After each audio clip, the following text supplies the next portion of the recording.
Shalom sahabat terang hidup yang berbahagia, kita bersyukur kepada Tuhan karena Tuhan selalu setia dan baik kepada kita. Setiap hari kita bisa merasakan kasih dan kebaikan Tuhan yang nyata di kehidupan kita. Hari ini kita akan bahas tema penting, yaitu bagaimana menghadapi rekan kerja yang toksik.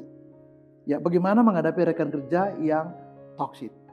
Ya, saya baca satu ayat dari Matius 10 ayat 16, firman Tuhan. Lihat, aku mengutus kamu seperti domba di tengah-tengah serigala.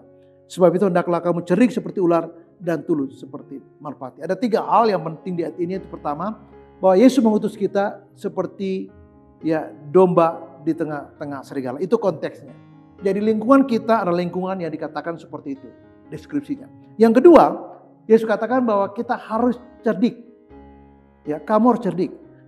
Yang ketiga, kamu harus tulus. Ya, jadi 3 aspek itu menjadi penting buat kita sebagai referensi kita waktu menghadirkan diri kita dalam konteks sebuah pergaulan yang di tempat kerja ada teman kita yang toksik. Nah, yang pertama saya ingin bahas begini. Ya, banyak sekali orang di luar sana yang belum bertobat dan sungguh-sungguh mengenal Kristus. Jadi kehidupan mereka, nilai mereka, karakter mereka, sifat mereka, kebiasaan mereka, cara-cara mereka seringkali menyulitkan kita. Misalnya, mereka suka bergosip. Nah, bayangkan teman kantor kita hobinya gosip. Dari pagi gosip, siang gosip, sore gosip, malam gosip. Sampai rumah masih gosip aja lewat telepon atau lewat WA. Ada teman-teman kita yang hobi sekali fitnah. Dan ini kejam sekali. Ya. Ada teman-teman kita di kantor yang hobinya iri hati, nggak suka lihat orang maju. Kalau kita maju, mereka nggak suka. Kalau kita, katakanlah ada berkat, mereka nggak suka. Kalau kita pakai mungkin baju baru atau tas baru, handphone baru, mereka nggak suka.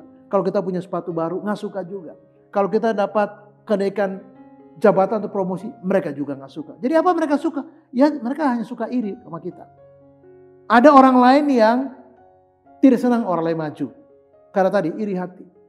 Ada orang lain yang nggak jujur. Dan seringkali ada kehilangan di kantor. Hilang ini, hilang itu, hilang ini, hilang itu. Ada orang di kantor yang hobinya pinjam uang. Semua orang di kantor yang sudah pinjam uang. Dan cilakanya gampang dia pinjam. Tapi susah sekali untuk bayar. Nah, ada orang di kantor yang hobinya cari muka. Atau dia munafik. Selalu dia cari muka munafik. Dan suka putar balikan fakta. Nah, kalau kita melihat situasi seperti itu. Belum lagi ada orang yang suka malas. Tidak mau bertanggung jawab. Tidak disiplin. Datang terlambat. Pulang cepat. Dan kadang-kadang suka marah tanpa alasan. Mungkin dia kecewa sama pacarnya, kita yang kena marah. Atau dia dimarah sama bos, kita yang kena semprotan dari dia. Dan kita tanya, apa sih setelahnya? Udah jangan tanya. Banyak mulut aja kamu. Loh, kita bingung, pagi-pagi dia sudah marah. Kita nggak tahu, nggak salah tiba-tiba marah. Nah, dalam suasana seperti itu kita ingat pesan Yesus bahwa kita ditempatkan seperti domba di tengah-tengah serigala. Nah, kita digambarkan seperti domba. Lalu lingkungan di mana kita hadir dan berada adalah serigala. Nah, bayangkan seperti itu. Nah, termasuk di mana kita bekerja. Nah, dunia seperti itulah yang Yesus katakan kita ditempatkan. Dan kita digambarkan seperti domba. Domba itu bukan cuma kadang-kadang rada-rada tanda kutip rada bodoh. Sehingga dikatakan kamu harus cerdik. Kalau enggak berbahaya buat kita. Kita akan menjadi bulan-bulanan atau bahan di mana orang lain mensulimi kita. Dan kita harus waspada dan peka dengan hal yang seperti itu. Hal yang kedua adalah kita jangan ikut-ikutan dengan sikap dan kebiasaan mereka yang toksik. Jangan. Sebab apa? Lama-lama nanti kita terpengaruh. Jadi jangan terlalu dekat. Ambil jarak yang cukup. Hindari untuk menanggapi perkataan mereka. Jadi kalau mereka cerita, tahu nggak? Apa itu? Kok gitu? Oh, kemarin juga dia bilang begini loh, bilang begitu. Oh, berarti kalau kita nanggapi, nanti cerita berkembang, kita terlibat. Jadi kalau bisa, diam. Membisu 1000 bahasa, jangan sebentar. Paling dengar dan aduh maaf ya, saya harus ketemu bos, atau aduh maaf saya harus bikin lapor, atau aduh maaf saya harus mengerjakan tugas saya ini udah deadline. Hindari aja. Dan jangan menanggapi apalagi menambah cerita. Nanti jadi bertambah dan kemana-mana, nggak karu-karuan. Nah, jika kita perlu, kita menjauhi. Hindari hal-hal yang bersifat bersama. Misalnya, kegiatan bersama seperti makan. Kalau bisa dihindari, hindari. Kalau kita sering makan bersama, Nanti orang lain berpikir kita sama dengan orang itu. Apa kita harus menjauhi mereka? Ya, karena kita bisa jadi terpengaruh. Kecuali kita kuat. Kalau kita kuat gak apa-apa, kita jadi berkat. Tapi kalau kita tidak kuat, kita bisa tergerus. Karena pengaruh itu punya efek yang bisa membuat kita tertular pada perilaku yang bersangkutan. Ya, termasuk jangan foto-foto bersama. Ada orang yang foto bersama, waduh ngeri loh. Kenapa? Pada waktu dulu ada yang namanya litsus. Ya, orang-orang yang dicek jangan sampai terlibat pada gerakan 30 September. Nah, ada orang yang dia cuma foto. Ternyata teman-teman yang ada dalam foto itu semua terlibat G30S. Nah, dia ikut di bawah juga karena dianggap dia terlibat. Padahal cuma foto bersama, lihat. Jadi hindari untuk foto bersama. Sebab kalau orang yang bermasalah foto dengan kita, besok-besok kita dianggap bagiannya. Dan ini merugikan diri kita. Ya, termasuk liburan bersama. Ke Bali, ke Pangandaran. Kalau mau liburan udah masing-masing aja, jangan bersama. Sebab kalau bersama, ya boleh, tapi dengan orang-orang yang baik. Kalau dengan yang bersangkutan, aduh, ada apa-apa repot kita. Ada apa-apa susah kita.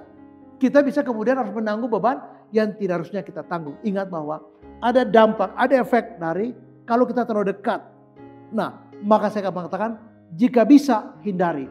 Jika dimungkinkan jauhi mereka. Sebab apa? Pemazmur mengatakan bahwa jangan kita ikut dalam kumpulan pencemooh. Dalam lingkungan orang-orang berdosa. Orang-orang yang melakukan banyak hal yang demikian buruk. Kenapa? Karena kita akan terpengaruh. Karena kita akan terbawa-bawa. Orang lain berpikir kita sama aja. Padahal kan nggak seperti itu. Yang mereka lihat tidak seperti itu. Tapi orang kan tidak mau tahu. Orang tidak mau peduli. Yang penting you bersama dengan dia. Kira-kira gitu. Dan kalau itu benar, ini menyulitkan kita. Jadi saya mengatakan yang kedua ialah jangan ikut-ikutan terlibat dengan sikap, dengan kebiasaan mereka, termasuk dengan pola-pola mereka. Hindari. Kenapa? Itu sikap yang paling bijak. Nah, sikap yang bijak yang dikatakan di ayat ini cerdik adalah salah satu menarik jarak yang cukup. Menjauhi untuk tidak terlalu dekat, untuk tidak terlalu bergaul terlalu dekat. Karena apa? Karena pengaruh sekali lagi. Itu bisa menjadi hal yang buruk dan akhirnya merugikan kita. Dan untuk itu kita harus belajar untuk menghindari itu. Kalau tidak, suka atau tidak, cepat atau lambat, itu akan sangat kuat memberi pengaruh pada diri kita. Termasuk misalnya ketika, yuk kita arisan yuk. Ya nanti kita sekian juta. Nanti setahun kita akan terima sekian. Kalau saya bisa nasihati, jangan terlibat.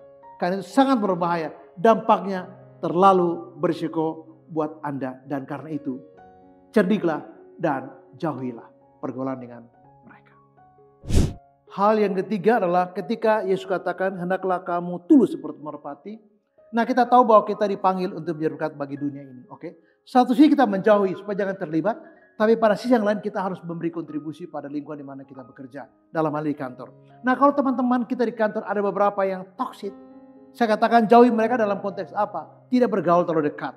Tidak ikut-ikutan dalam pola dan sifat mereka seperti itu. Tapi kita pada saat yang sama di kantor di mana kita bekerja, perusahaan di mana kita bekerja dan kita mengabdi, kita menebar kebaikan yang banyak. Tebarlah banyak kebaikan. Misalnya dalam hal disiplin kerja. Kita orang yang dikenal tidak pernah telat. Selalu memberi laporan pada waktunya. Selalu hadir dan pulang sesuai dengan waktu. Tidak pernah telat. Mari kita memberi kontribusi yang baik buat perusahaan di mana kita bekerja. Sehingga orang bisa lihat kita orang yang baik, kita sangat disiplin, kita adalah orang yang punya prestasi yang baik, dan tonjolkan kejujuran. Baik dalam perkataan, baik dalam sikap bekerja, dalam semua hal yang terkait dengan pekerjaan kita di kantor, kita adalah orang yang jujur. Mari kita juga belajar memberi kontribusi positif bagi kemajuan perusahaan. Mari kita membawa dampak bagi kemajuan perusahaan. Jangan kita merugikan atau mengambil sesuatu yang seharusnya tidak boleh kita ambil. Itu nanti judulnya mencuri. Jangan kita mengambil atau membawa pulang apa-apa yang bukan hak atau milik kita. Itu tidak boleh. Ya, itu tidak boleh. Kenapa? Itu namanya pencurian. Mari kita belajar menjadi pribadi yang produktif. Menghasilkan sesuatu. Membangun tim kerja yang solid. Teamwork yang baik. Untuk mencapai sebuah tujuan bersama. Untuk mencapai sebuah tingkat produktivitas yang baik. Yang memberi nilai-nilai positif. yang memberi nilai tambah bagi perusahaan di mana kita bekerja. Mari kita tingkatkan sebagaimana pelayanan yang mesti diberikan kepada publik. Kalau itu memang membutuhkan dengan katakanlah pelayanan publik. Kita tingkatkan pelayanan seperti apa. Dan hindari tindakan-tindakan yang saya katakan tadi, mengambil apa yang bukan milik kita, alias korupsi. Beberapa orang ditangkap karena melakukan korupsi dan itu memalukan. Yang malu bukan cuma dia, tapi juga keluarganya. Dan bayangkan bagaimana kita harus menanggung rasa malu itu karena telah melakukan hal yang memalukan di pekerjaan kita. Nah, menghadapi teman-teman yang toksik seperti itu, kita harus menjadi berkat buat mereka, buat perusahaan itu. Sehingga ketika kita menampilkan satu pola hidup yang baik, orang-orang akan melihat. Orang akan memahami bahwa kita bukanlah seperti orang yang membawa toksik, tapi kita membawa kebaikan dan kemajuan. Kebaikan dan kemajuan bagi perusahaan di mana kita bekerja. Bukan cuma perusahaan, tapi juga untuk teman-teman yang bekerja di perusahaan yang sama. Yang keempat, marilah kita berdoa buat teman kita yang toksik itu. Tetapi kita tidak hanya berdoa buat dia, kita berdoa juga untuk perusahaan. Supaya perusahaan itu maju dan berkembang. Kita berdoa juga untuk ownersnya. Supaya Tuhan memberkati mereka. Karena menjadi owners juga tidak gampang. Harus memikirkan semua hal menyangkut dengan kebaikan perusahaan. Kita berdoa juga untuk para pemimpin kita di tingkat puncak. Supaya kebijakan-kebijakan yang mereka ambil untuk perusahaan itu membawa kemajuan bagi perusahaan, tetapi juga membawa kebaikan dan kesejahteraan bagi semua orang atau staf atau karyawan yang bekerja di situ. Tapi secara spesial kita berdoa untuk orang-orang yang toksik tadi. Mengapa kita tidak bisa mengubah dia? Paling kita bisa untuk menampilkan satu kehidupan yang baik di sana. Satu karakter yang baik dan memajukan perusahaan. Satu karakter yang bisa dilihat dan bisa diteladani. Tetapi kita tidak bisa mengubah dia. Maka kita berdoa supaya Tuhan yang memberkati perusahaannya, memberkati ownersnya, memberkati para pemimpin di perusahaan itu, dan memberkati semua karyawan bekerja. Termasuk spesial berdoa untuk orang yang tadi, orang-orang yang suka membuat toksik itu, supaya mereka itu juga bisa sadar dan berubah. Mereka bisa sadar dan tidak memberi pengaruh yang lebih buruk buat orang lain.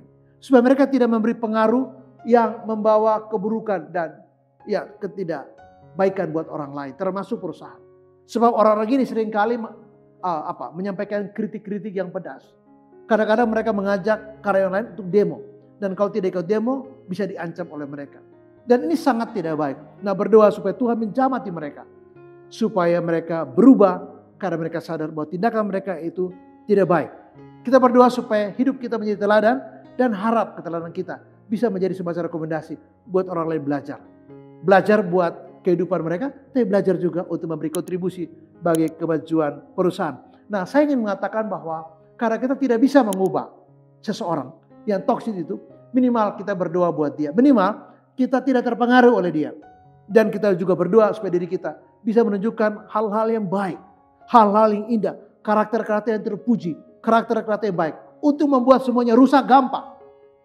Tapi untuk memperjuangkan kebaikan bersama, diperlukan sebuah komitmen yang sungguh. Untuk merusak itu tidak begitu sulit kok.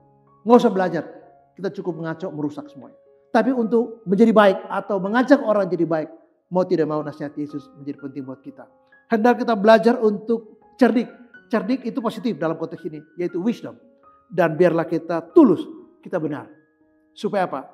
Kombinasi antara hikmat dan ketulusan, kebenaran dalam Kristus, itu peluang kita untuk memberi kontribusi yang baik buat perusahaan itu, tapi juga mendoakan orang yang toksik tadi. Saya ingin mengakhiri dengan saya mengatakan begini, jauhi orang-orang yang toksik. Kenapa? Supaya kita tidak tertular oleh sifat dan sikap seperti itu. Tapi pada saat yang sama, Yesus mengatakan, kita itu hadir di tengah-tengah situasi yang tidak menyenangkan sebenarnya. Domba di tengah serigala. Tapi memberi kita dua poin penting. Yaitu pertama kita punya hikmat, yaitu wisdom. Ya, cerdik itu wisdom positif. Dan yang kedua kita tulus, yaitu benar. Nah, kombinasi antara kita hidup dengan hikmat Tuhan. Kombinasi antara kita hidup dengan kebenaran Tuhan. Kita memberi kontribusi yang baik buat perusahaan di mana kita bekerja. Kita mendoakan juga perusahaan itu, ownersnya, pemimpin top di atas. Tapi kita berdoa juga untuk teman kita yang toksik tadi. Kita tidak bisa mengubah dia, tapi kita percaya bahwa Yesus sanggup untuk menjamah dia. Yesus sanggup untuk mengubahkan dia. Dan ketika Tuhan mengubah hidup seseorang, dia bisa berubah dan menjadi baik. Tuhan Yesus memberkati dan salam. Amin.